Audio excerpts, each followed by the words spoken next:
Let me dispel some myths right now. There are these ideas that if you pour water through a Brita filter twice and freeze it, it'll be clear. It won't. If you boil it, it'll be clear. It won't. If you boil it twice, it'll be clear. It won't. None of those things will make clear ice. Might make cleaner water, but it won't make clear ice.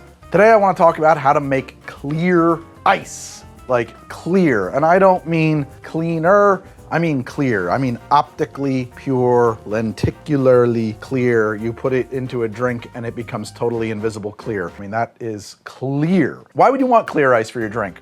Maybe you don't. It makes the drink prettier and more appetizing, and as many have said before me, we taste with our eyes before we taste with our mouths. So presentation is not without merit. The other thing is that the things that make ice cloudy, which I'll talk about in a minute, it might impart flavors that you don't want, like flavors from your old freezer, for example. This ice is going to be denser than non-clear ice, and that means it will melt more slowly in your drink. So there's a lot of benefits to clear ice. Is it persnickety? Is it a bit extra? Sure. You don't really need to do it, but you're here because you want to know how it's done, or at least you're interested in the physics of it, which I think it's interesting. When we go back in time, when we go back to the golden age of cocktails in the 1860s and onward, we're talking about the age of the international ice trade, when ice was harvested primarily, as far as I know, in ponds in New England and shipped around the world in insulated clipper ships, which is wild. So the ice that Jerry Thomas was using to make cocktails was more or less going to be exactly like this. In fact, if you read a lot of those old books, you'll see notes like chip off some ice from the block and things like that. So ice would be delivered to your home in a block on a horse-drawn carriage, right? And to set this up, I want to say it is actually not that easy to make clear ice at home. A lot of people have asked me, Greg, how do you make the ice for your show? What machine are you using? And I'm going to tell you something that is not a secret. I don't make the ice for the show. I buy this ice from a supplier who handles some of the nicer restaurants and bars in my area. Probably costs $1.50 to $2.25 a cube, which is not cheap, and for a home bartender is crazy. But if you happen to have a YouTube show where things have to be pretty, it makes a lot of sense. You write it off. And if you're running a bar program that's upscale, you can totally build that into your pricing, right? The reason that your ice isn't clear is because inside of the water are dissolved gases, possibly some funky stuff that's not just gases, like atmospheric gases. When your ice freezes, those dissolved gases start to come out of solution, but because your ice is freezing from the outside in, typically in a freezer, they can't get anywhere. They're walled in by the ice that's forming. That's why they all get trapped towards the center. And I do mean dissolved. I know this may be counterintuitive unless you were paying attention in chemistry class as a kid, but gases are dissolved in liquids. And I don't mean bound in liquids like the hydrogen and oxygen that makes your water. I'm talking about argon, nitrogen, O2, breathable oxygen, carbon dioxide. All of those things are dissolved. Anything that's in the atmosphere is dissolved in the water the way that you could dissolve salt into water. And that's by virtue of air pressure. There will always be some of the atmosphere dissolved into your water. The only way to get rid of that would be to somehow make ice in a vacuum, which you can't do because the water boils until it's gone. So, how does one make clear ice? Directional freezing is the key. As I said, when water freezes in from the sides towards the center, like it does when typically one makes ice cubes in their freezer, the gases get trapped. But if you freeze it from one side to the other, you will push those gases all the way over there and at minimum be able to cut the ice in such a way to remove the gas part and throw it away, the cloudy part. Or if you can freeze from the bottom up, which is ideal, the gases just escape into the atmosphere and you get a perfectly clear block of ice. That's how the people who make this ice freeze their ice. That is how ice sculptors and chefs get clear ice. They use a machine called the Clinebell. And I was actually recently at an amazing bar in Chicago called the Aviary. They gave me a tour of their ice program. So there's our Clinebell. This machine is made to be frozen from the bottom up. So we'll fill it up in about 24 hours. Half of this is frozen. What we'll do is we'll skim the top like a pool because as it's freezing from the bottom up, it's pushing all those impurities and air bubbles back up. So we'll skim it like a pool, close it back up for another 24 hours. So in 2 days, we got about a 400-pound block of ice like this. This is our ice room, Chef Erik and Chef Nolga. A lot of the work that the night crew does is chip away at that big block of ice we just saw. So this is what they do. Oh my God, they're gorgeous. This is what I'll be doing all night long today. It's amazing. Yeah, look at that. It's a great workout range out here. So after my visit to the aviary, I can confirm what I basically already knew, which is that we need directional freezing. Camper English years ago, like way years ago, just probably a year before I even started the show, so over 10 years ago, Camper English wrote a blog post, I think initially, where he unveiled his experiments in making clear ice at home. And what he came up with is pretty simple and brilliant. You get a cooler, like an igloo, fill it up with water, leave the top off, and put the whole thing in the freezer. The cooler is now insulated on 5 sides, except for the 6th side where the top is gone, and it will freeze from that top down. What this will do is move all of the gases and impurities downward, downward, downward into the ice, like the way pond ice freezes, which will trap the gases at one end of the cube. This is an amazing thing. You can do this pretty easily. I don't need to do an experiment on it. We've done it on the show. Many other people have done it. I promise you it works. You can go ahead and do it. Get yourself a cooler, throw the lid away, and put it in your freezer. It'll be great. Today, though, what I want to do is attempt to replicate my own poor man's Clinebell. And there are 2 things we needed for that. We needed a cooler, right? Because we're gonna do directional freezing in a freezer. And I bought this one on Amazon cheaply. And we're gonna need a fish tank pump. This is nothing more than a fish tank pump. So again, if at Aviary and looking at other Clinebells, they actually put some circulator pumps near the surface of the water so that in addition to having the chiller plate at the bottom trying to freeze up, they keep the top of the water circulating so that it doesn't sit still and accidentally freeze first or in advance of. So this is gonna be my cooler. And my thought was that I'd be able to remove this insert. It's a soft-sided cooler with a hard insert. And I thought I'd be able to remove that and then put this in the freezer and then put this on top of it, right? So it's open and sitting like that. Turns out, because of the way it's designed, it really won't fit like that. And so that didn't work. And what I ended up doing instead was cutting the bottom out. That is now not insulated, just a thin piece of plastic or whatever. The insulation is here and the bucket is there. And actually I really like that a lot because it makes it a lot easier to just put the whole thing in and out of the freezer. All I have to do now is fill this up with water, hang this thing in here somehow and put it on its lowest setting and run the power cord out the top of the freezer and then close the lid. It might take a long time. That's a big block of ice. This might take 36 hours, right? I think a Clinebell takes something like 36 or 48 hours to freeze a whole block of ice. They're not fast. I'm gonna fill this up with water and start it in a minute and check back in whenever it's done and we'll see if it worked or if it didn't work. There was one other device on the market that I did want to get for this episode because it's relevant and I've never had my hands on one. It's basically a countertop Clinebell. It works by using a chiller plate more or less and an agitator to freeze from the bottom up and achieve clear ice. So they say. I don't have one and it's an enthusiast item. So I reached out to them to see if they would send me one to review.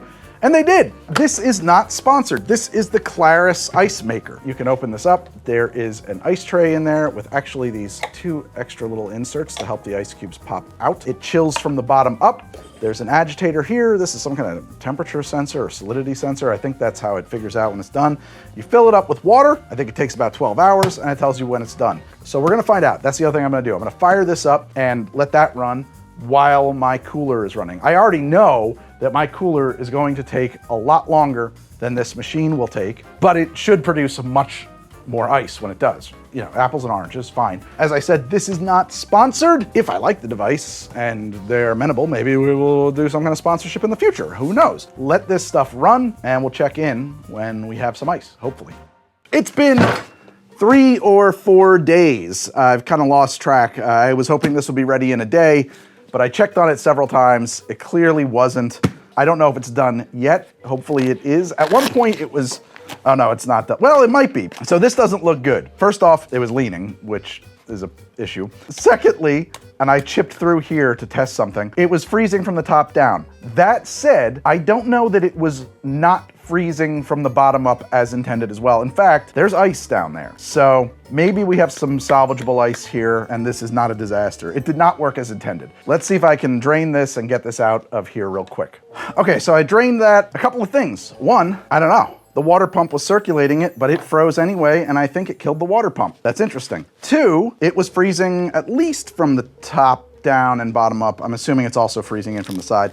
Basically everything we don't want it to do. Let's just see when I get this harvested if it froze more from the bottom up or from the top down. This was a bit of an experiment, and I do have a control against this.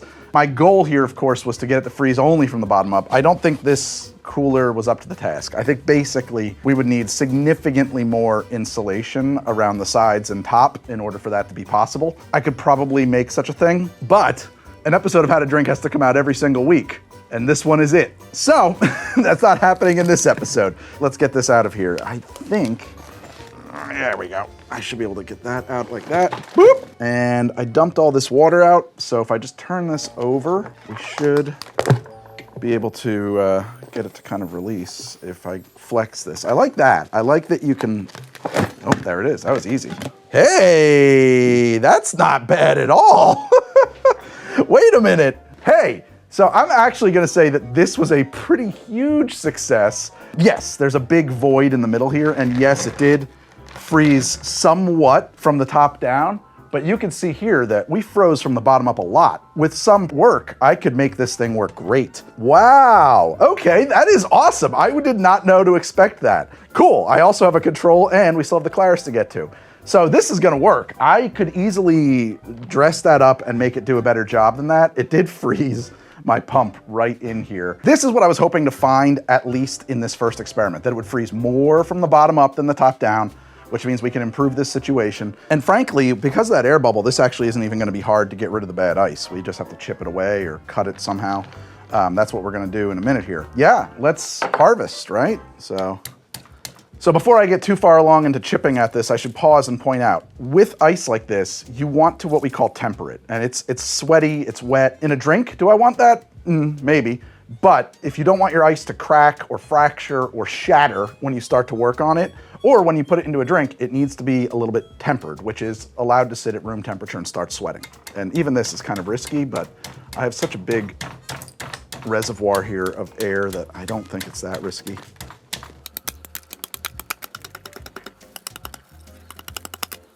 It's kind of crazy to me that that pump froze right in there. I can't believe that.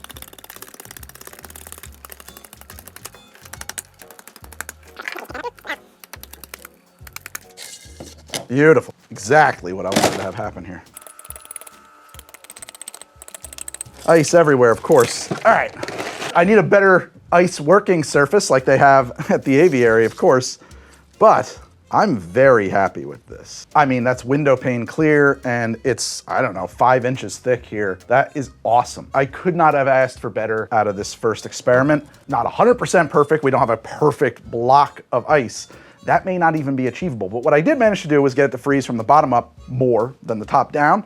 I could definitely improve upon that. I'm super happy that it worked at all. What am I gonna do with this? Honestly, I'm not gonna do much with it yet. I am not a person who's really comfortable doing a lot with ice. I've put a lot of work into this. Now I feel weird about carving it up. I'm gonna put this right back into this plastic bin. I'm gonna put this right back into my freezer.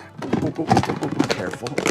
Perfect. Because I was watching that progress and I wasn't sure it was gonna work great, I set up a second one just so I would have a big clear block of ice to show off on the show using Camper English's method, right? So this is just an igloo with the top ripped off, filled with water and put into the freezer.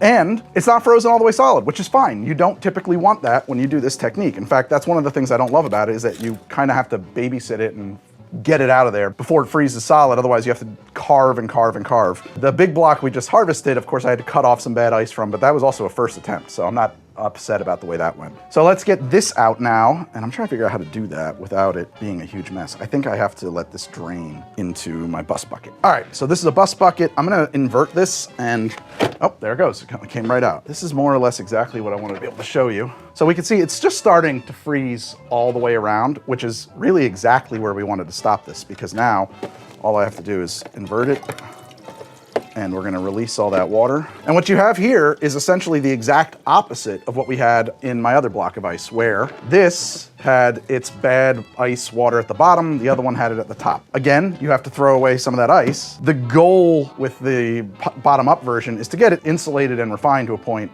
with the circulator and everything like that, to where it could be let to freeze all the way to the top and it would be crystal clear if it froze straight from the bottom to the top. That's how a Clinebell works, yada yada. In this version, you can never get it to be a perfectly clear block of ice because it is freezing towards a stop, right? Like it's gonna trap air and impurities into this bubble if I kept letting it freeze. So you either have to let it freeze all the way and cut that off, or you have to stop it partway. And even here, I don't know if this is gonna come up on camera, but there are some very thin hairline bubbles streaks starting to form right at the boundary layer here. That means we caught this just in time. It was gonna start really freezing, kind of ugly from here down. There's no reason to even continue at that point. So your yield is a lot smaller. Really, the clear ice here is what, 2.5 inches thick. It took less time to freeze. It was only in the freezer for like 2 days. That other thing was in there for like a long time. But it does need babysitting, and you know, it's an imperfect system in a number of ways. Imperfect, but simple to achieve and cheap.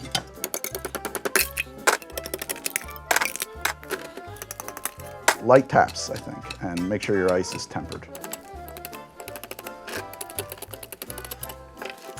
It's a little bit easier to manage. You can see we have pretty darn clear ice here. We have a little bit of frost on the top here, but that I could literally just melt away by rubbing it with my hand. Yeah, so this is a little bit more portable than the giant block too. It is clear. I mean, that is clear. You're not gonna get that with a filter. There's an air bubble here that got trapped because I was like, oh, is it freezing right? And I messed with it and I trapped an air bubble in there. That's my own fault. So this is smaller investment and it's easier to manage. I feel reasonably comfortable. Let's try to make some cubes with this. I'm gonna score. And our goal is to get this to fracture along a plane.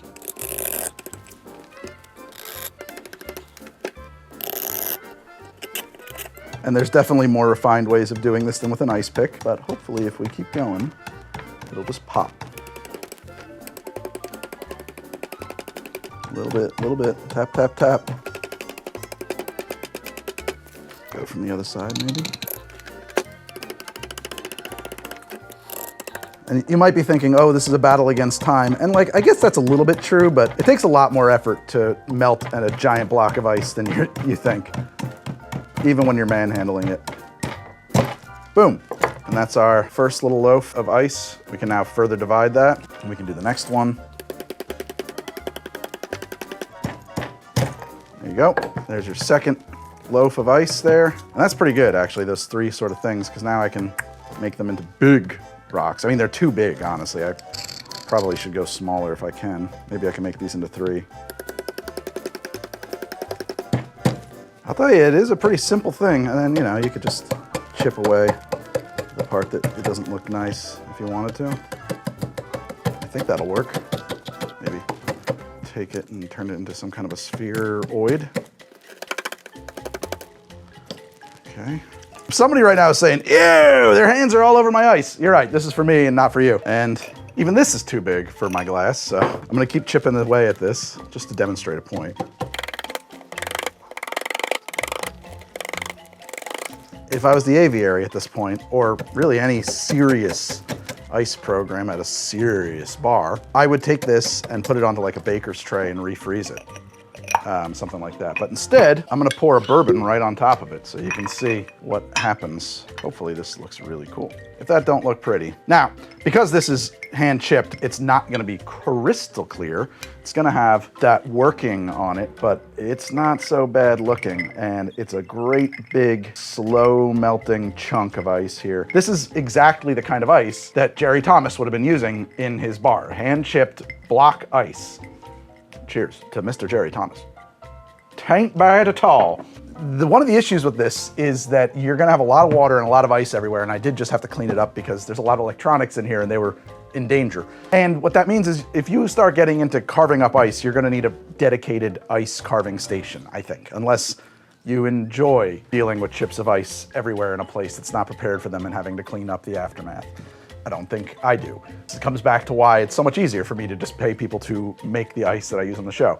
I will say, after sitting here for a second, you can see that ice is basically beautiful here, right? Like it's just sitting in the whiskey, has rounded off its edges, no cleavage planes. It is crystal clear, gorgeous ice, right? I love it. I love the way it looks. Yeah, there you go. That looks even better. Look at that. So that brings me back to the Klaris. What about this guy? How did it perform? Well, I will say that in the amount of time that it took me to freeze those big blocks of ice, I was able to execute several harvests on the Klaris to the point where I just stopped because I could just keep turning out 4 blocks of ice every 12 hours or thereabouts.